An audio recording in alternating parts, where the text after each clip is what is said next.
Démontage du pistolet Smith & Wesson MP9. Donc, on enlève le chargeur. On vérifie en tirant la culasse vers l'arrière qu'il n'y a pas de munitions prêtes au tir.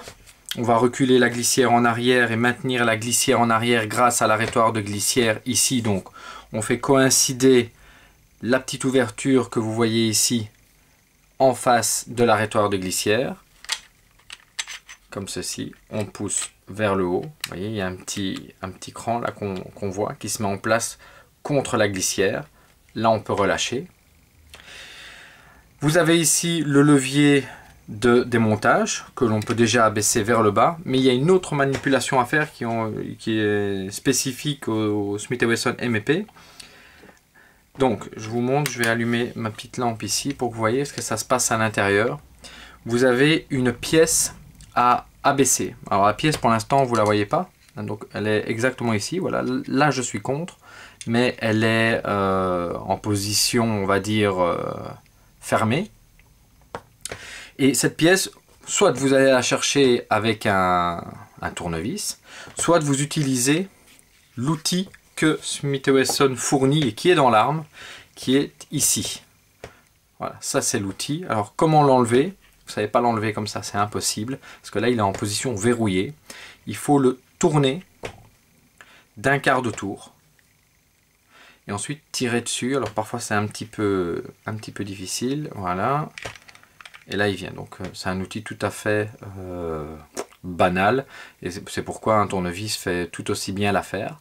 Alors moi je l'utilise jamais, donc il reste tout le temps en place.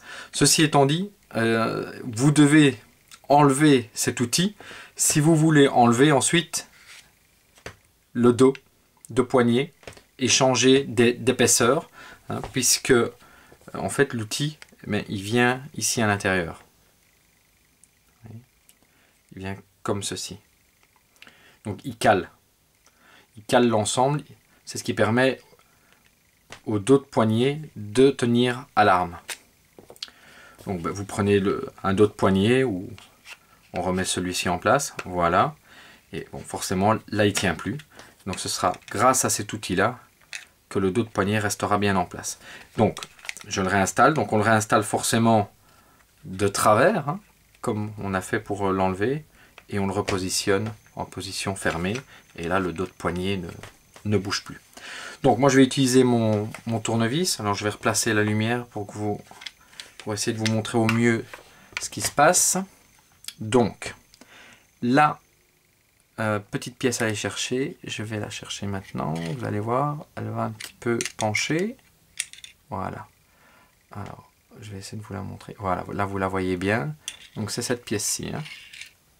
Celle-ci, voilà. Soit on la repousse, soit on la baisse, voilà, comme ceci. Ouais, c'est un peu bizarre comme manipulation, mais bon. C'est ce que Smith & Wesson a trouvé pour ses pistolets. Voilà. Donc maintenant, une fois que c'est fait, eh bien, on peut réappuyer sur l'arrêtoir de glissière pour faire coulisser la glissière vers l'avant et la détacher de la carcasse. Voilà. L'ensemble se défait. Et puis, à nouveau, les choses traditionnelles, le ressort, on le comprime vers l'avant, on peut ensuite le ressortir. Pour le canon, pareil, on le fait aller un petit peu en avant, on le soulève par le nez, et voilà le démontage du pistolet Smith & Wesson MP9.